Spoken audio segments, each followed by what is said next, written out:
Яна Кришна. Нахалам Витва, Нача Нарпатир, Напи Вайшо, Нашо Дро, Нахалам Ване, Нача Гриха Патир, но Бана Стоя, Ятирва, Кинто Прадя Нихила Парамананда, Пурнам Ритардер, Гопи Бхактур, Пада Камалайор, Даса, Аму Даса. Шри Чайтания Махапрабху, последното познаване на Кришна на земята преди 500 години, казва: аз не съм брамана, не съм кшатрия, управляващ, не съм вайшия, търговец, не съм шудра, работник, аз не съм брамачари, грехаста, семейен, не съм такъв, който се оттегъл, не съм монах, не съм саняси. Какво съм аз, казва той? Даса. Аз съм слуга на слугата, на лотосовите му взе на Шри Кришна. Когато Шрила Рупа Госвами среща Чайтания Махапрабху,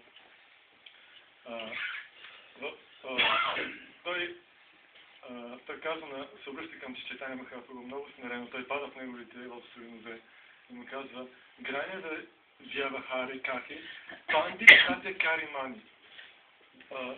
Той казва: аз съм, всички хора ме наричат пандит, много учена личност, много знаеш.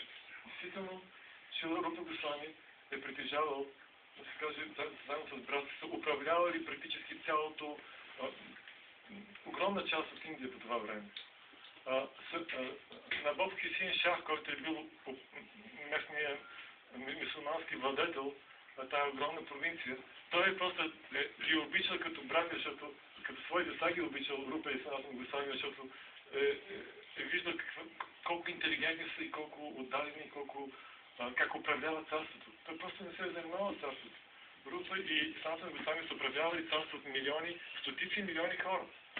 И Рупа Госвами пада в насред на Бог Чайтания и казва: всички ме смятат за пандит, да знаеш за личност. А той казва: Ке ями, кени амая джара тапа трая. Кой съм аз? И защо страдам в този свят? Моля да кажи ми тези простички неща. Това, което може да видим, трябва едината лично се обръща към Шри Чайтания Махапрабху. И Шрила Прабхупада, основателя на нашето движение, също така говори за това, че начинът, по който ние можем да се измъкнем от това заплитане в материалния свят, начинът, по който, единственият начин, по който човек може да разреши проблемите в живота. Той казва, на много места Шрила Прабхупада цитира този известен повечето от вас стих: Гуру Мулка Паднавакя, читайте Кория Акя. Арана Кори Вамане Аша.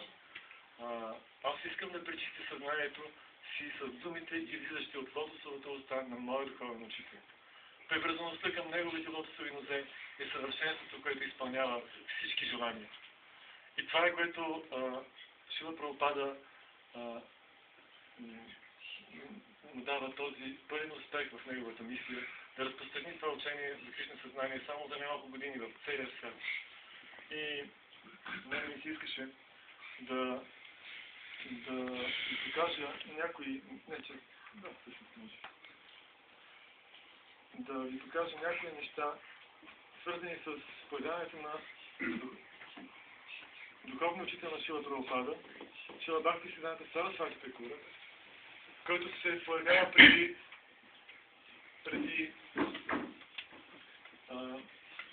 около 140 години в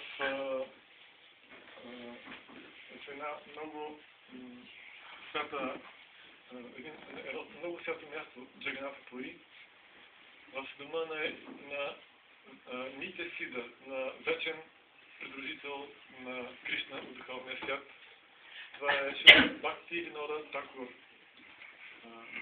Шрила Бхактисиддханта Сарасвати Такура е всъщност личност, която идва с много специална мисия. Всъщност, това движение за Кришна съзнание започва с самото създаване на Вселената.